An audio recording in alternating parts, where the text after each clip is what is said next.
Good morning. It's good to be with you on this Friday morning. Hope you're doing well, and I've had a good week. I know it's been a challenging week. I know with news of tragedy all across our nation, it can be a real unsettling thing. I've had some people reach out to me and say, "What do we do in the midst of all this? How do we process and handle um, all that's happening?" And it is hard. I mean, it is hard when you look around and you see it seems like the world is spinning faster and faster, and it seems as though um,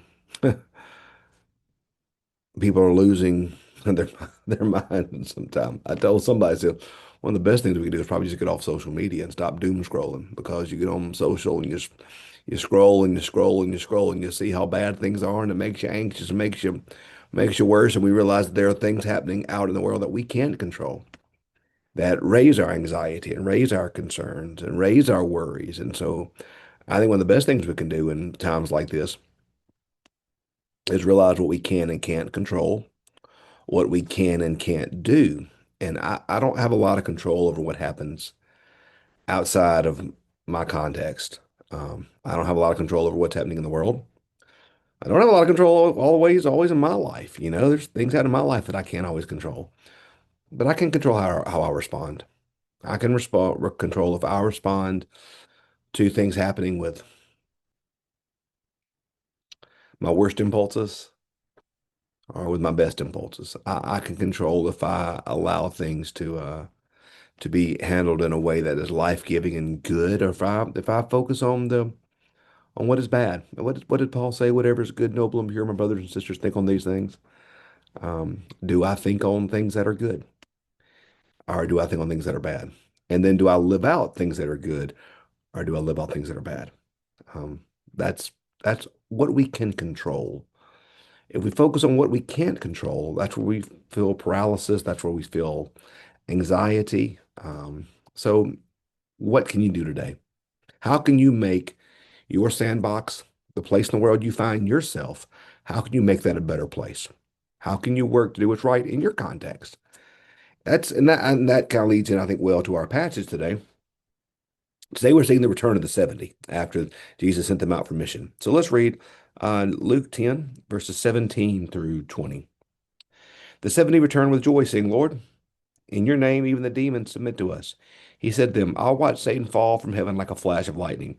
See, I have given you authority to tread on snakes and scorpions over all the power of the enemy, and nothing will hurt you. Nevertheless, do not rejoice at this, that the spirits submit to you, but rejoice that your names are written in heaven. First off, this is I really, this is the passage where Jesus said, I saw Satan fall like a flash of lightning. And I did some reading on that from John Wesley. And Wesley, I really like the way he explained that.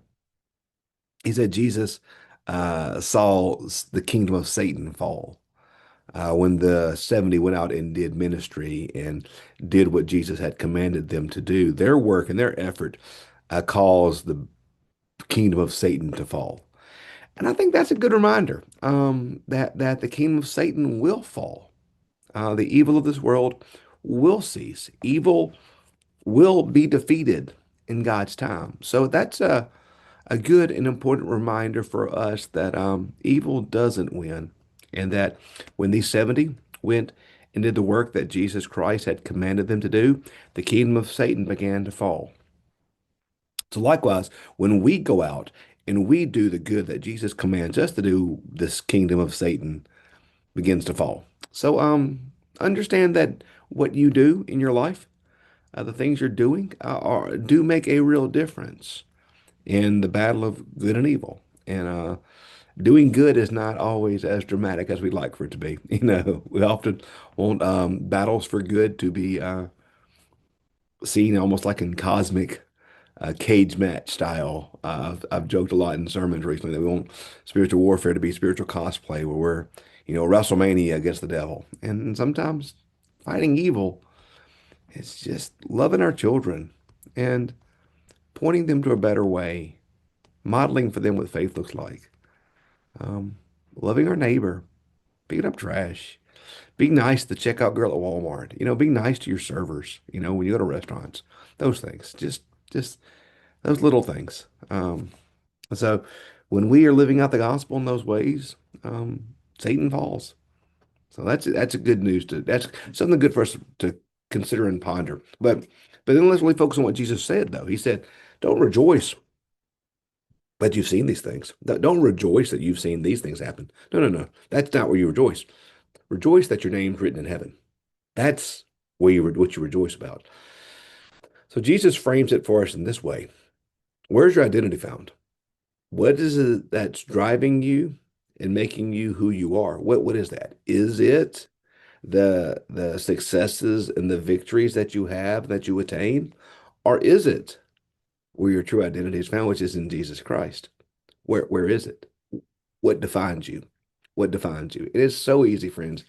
It is so easy to be defined by our victories. And honestly, sometimes it's just as easy to be defined by our defeats. Because if we're going to be honest, sometimes our defeats stick with us a lot longer than our victories do, don't they? But are we defined by our victories? Is that what makes you who you are? Is it your accomplishments in life that define you and make you who you are? Is it what you've done? Is it your zip code? Is it your degrees? Is it your job? Is it your children? Is it the success of your children? Is it the success? Is it your children's GPA? Is it your children's job? Is it your grandchildren? You know, these are all, by the way, these are all good things. Jesus says, "Hey, it's great that the demon submitted to you. That's awesome. I saw what you did. I saw Satan fall from the sky."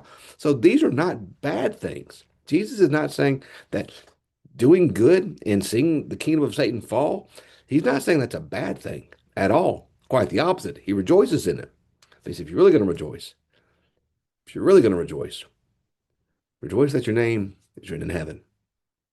If you're really going to rejoice, you're really going to define yourself by what matters. Define yourself by the fact that your name is written in heaven. Define yourself by the fact that you are a child of God. And that's something that can't be taken from you. I mean, earthly stuff we can lose. Jobs can be lost. Um, Bank accounts can go down. All manner of things like that can happen. All manner of things like that can happen. But Jesus is telling us, no, so don't define yourself by that. Don't define yourself by that. Jesus is saying, define yourself. Define yourself by having your name written in heaven. Define yourself by being a child of God. And that's something that really cannot be shifted. That's something in a world that's going crazy. That's something in a context where everybody seems to be so anxious and things seem to be so bad. When we define ourselves by who we are in Jesus, when our identity is found first in Him and not in the things of this world, and when our identity is found in Him and not in our accomplishments, when our identity is found in Him and not in the accomplishments of our children, when our identity is found in Him and not in rewards or successes, when our identity is found in Jesus, then everything falls in the right order. Then our victories are credits to Him. Then our successes are credits to Him. When He is the foundation of it all, then everything flows right. When our identity is in Jesus first, then everything's in its proper place. But if our identity isn't any of these things, then everything else becomes disordered. And we lose our identity. We lose our success. We lose ourself rather, and that we begin to define ourselves by not who we are, by what we do. And I know it's an old trite saying, you've heard it a million times, and I'll admit it's kind of goofy and kind of corny. But we're human beings, not human doings. It's not about what we do, even our victories. Rather, it's about who we are. Because ultimately, who we are, where our identity is, where our identity is in Jesus, is what defines everything else. That's what matters. So today, know who you are. Know where your identity is. Know where where your true home is. Know what matters. And that's being found in Jesus. He is our truest identity. So, hey, thanks for being with us today. I hope you have a great weekend this weekend. Hope it's a wonderful time for you, no matter where you find yourself. And I can't wait on Monday morning to pick back up with you as we continue together in our time in Luke. Thanks for being with us. I hope you have a great day, and we will see you bright and early Monday morning. Thanks.